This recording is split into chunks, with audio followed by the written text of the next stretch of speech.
The silent treatment you are giving them is tormenting them deeply. Some of you finally stopped being the one who kept everything alive. You used to be the one to text first, the first one to call, the first one to check in, the first one to say, "Are you okay? Did you get home safely? How did that meeting go?" You remember the little things. You remember their birthdays, their appointments. You remembered what they were worried about. You remembered what they liked. You were thoughtful, considerate. You were intentional. And because you did it so consistently, they stopped seeing it as effort. It became expectation. They got used to you always being there, always understanding, always initiating, always making peace, always keeping the relationship moving until one day you stopped and now there's silence. And the silence feels bigger than they expected because what they thought was simply the relationship was actually you putting life into it. Some of you did not realize how much of that connection was being carried by your effort until you stopped carrying it. And now they are filling the gap, not because you are trying to punish them, not because you are trying to manipulate them, but because for the first time, they are experiencing what the relationship feels like without your constant contribution. Hallelujah. So think about David and Saul. David brought something into Saul's life. When Saul was troubled, David played the harp. David brought relief. David served. David fought battles. David brought victories. David showed loyalty. David honored Saul. But Saul stopped appreciating what David brought. Jealousy entered. Suspicion entered. And eventually, David had to create distance. So, what is interesting is that once David was no longer constantly present, Saul kept looking for him. The same person who had taken David's presence for granted was now very aware of his absence. So sometimes people do not understand the value of your presence until they are forced to experience your absence. One, they got used to you being the one who kept it alive. So some of you were always the one initiating. If you did not send the message, there was no message. If you did not suggest the meeting, there was no plan. If you did not call after conflict, the silence could continue for days.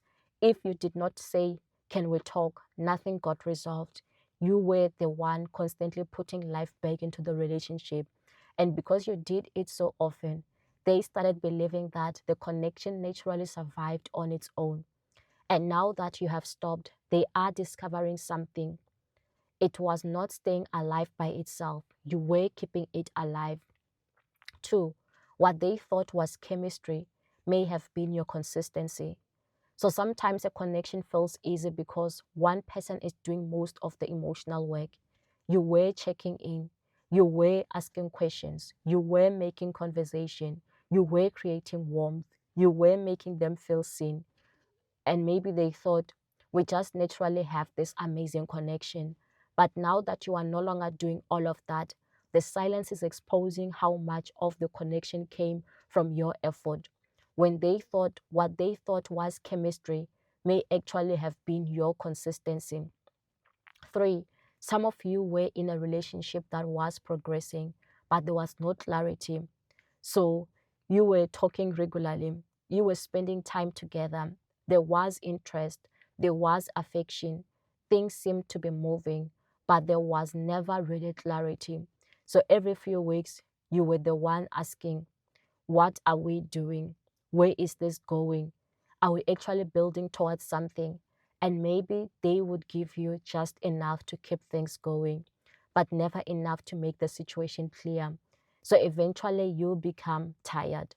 You stopped asking. You stopped pushing. You stopped trying to define something they were comfortable living undefined.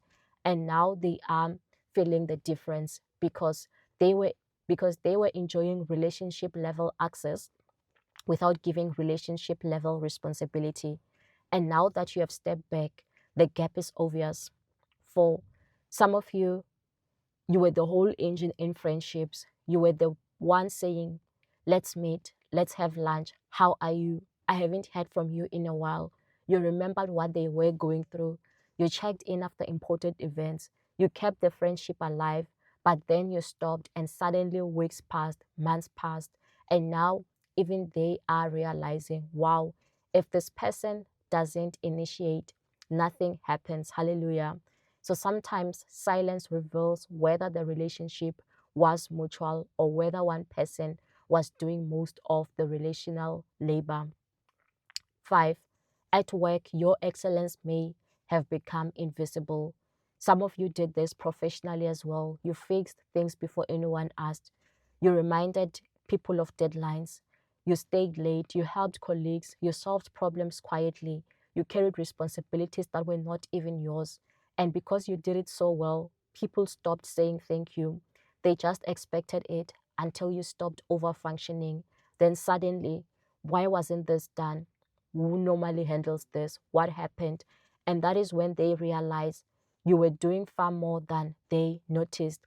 Sometimes people only recognize your contribution when they have to fill the absence of it. 6. Some of you, you've stopped chasing people who keep making you carry the whole process in business.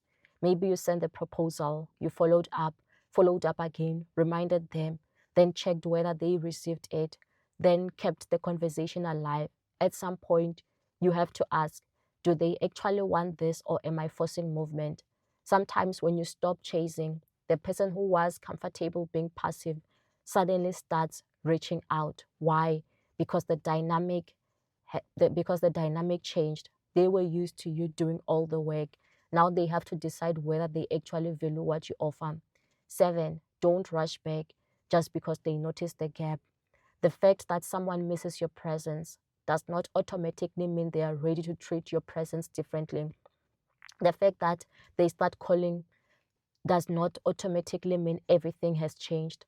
The fact that they say, I miss you, does not always mean I now know how to value you. Sometimes people miss access. Sometimes they miss convenience. Sometimes they miss emotional support. Sometimes they miss being cared for. So ask, has the behavior changed? Are they now initiating too? Are they showing clarity? Are they showing consistency? Are they willing to carry the relationship with you? Because missing you is not the same thing as being ready to meet you differently. Hallelujah. So some people did not realize you were carrying the relationship because you carried it so gracefully. They thought the connection stayed alive naturally. They thought the friendship just worked. They thought the relationship had chemistry. They thought work just got done. They thought the business conversation was progressing. They did not realize you were the one constantly breathing life into it. And now that you have stopped, they are finally feeling the weight of your absence. So do not be shocked if they suddenly become thoughtful, if they start reaching out, if they start asking questions, if they start noticing what you used to do. But don't rush back to the old pattern. Hallelujah.